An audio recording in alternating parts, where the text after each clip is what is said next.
Thank you, committee members.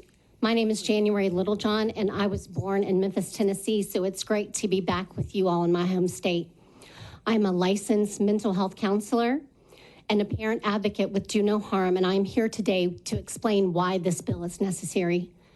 In 2020, at the age of 13, our daughter told us she no longer felt like a girl and began to identify as transgender. My husband and I chose a path of therapy to affirm our daughter and the reality of her sex and work to resolve her co-occurring mental health issues. She is now desisted in her trans identification and is thriving, although she grieves the years she lost to the trans identification. I am grateful to know that Tennessee parents will have the right to this evidence-based mental health care for their distressed children, because unfortunately this is not the case in every state. Over the last 3 years, I have spoken to hundreds of parents with trans-identified children and detransitioners. What you will hear from Chloe is not an isolated case.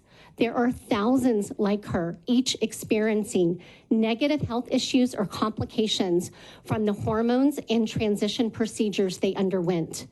Many still have unresolved mental health issues such as sexual trauma, eating disorders, autism, depression, and anxiety.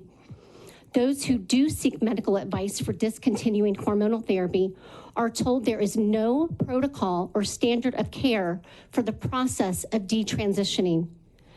Detransitioners also report it is challenging to find doctors who are willing to treat their unique adverse effects from the hormones and surgical complications.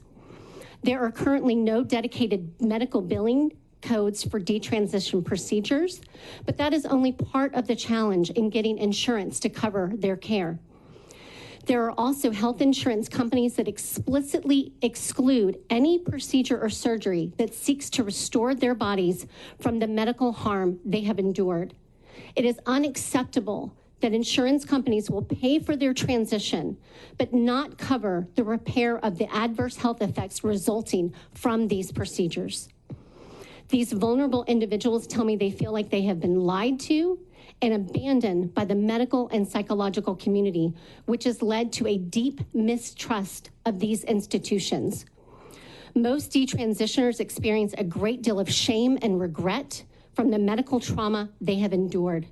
Their shame often turns to despair and hopelessness when they can't access the reparative care they need, and I have serious concerns about the long-term mental health of these individuals.